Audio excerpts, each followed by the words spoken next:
আসসালামু আলাইকুম। ফিরোজা এগ্রোতে আপনাদের স্বাগতম। দীর্ঘ 2 সপ্তাহের মেঘাচ্ছন্ন আবহাওয়া ও টানা বৃষ্টির পরে গতকাল থেকে আলহামদুলিল্লাহ সূর্য মামা তার নিজস্ব রূপে ফিরে এসেছেন। আর এতেই গ্রামীণ জনজীবনে যেন চাঞ্চল্য বয়ে গেছে।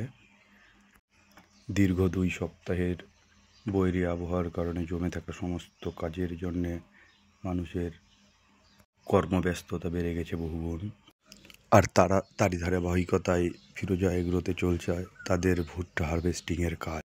আজ আমরা আপনাদের দেখাবো কিভাবে আমরা আমাদের সোনালি ভুট্টা ক্ষেত থেকে বাড়ি পর্যন্ত নিয়ে আসলাম, তারই ভিডিওটি 2 পর্বে প্রকাশ করা হবে। আজ তার প্রথম পর্ব। তো আমাদের ভুট্টা সংগ্রহে যারা আমাদের সাহায্য করেছেন তাদের সম্পর্কে আপনাদের কিছু না বললেই নয়। এরা সকলেই জাতীয় বিশ্ববিদ্যালয়ের অধীনস্থ আমাদের নিজস্ব জেলায় ও পার্শ্ববর্তী জেলায় বিভিন্ন সরকারি কলেজে স্নাতক সম্মান পর্যায়ের অধ্যয়নরত ছাত্র। তো জেলা শহরে যেহেতু তেমন কোনো পার্ট টাইম জবের সুযোগ নেই, এই জন্য এরা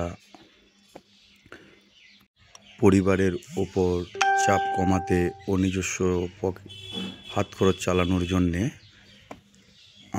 সিজনালি বিভিন্ন রকম কাজ করে থাকেন। এমনটাও নয় যে এরা অনেক অসচ্ছল পরিবার থেকে বিলং করে। এরা সকলই মধ্যবিত্ত ও নিম্ন মধ্যবিত্ত পরিবার থেকে উঠে আসা।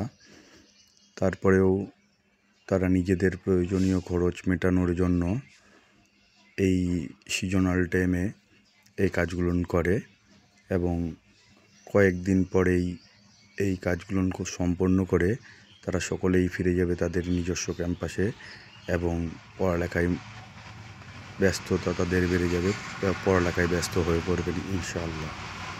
তো আজকে এই পর্যন্তই। আসসালামু আলাইকুম।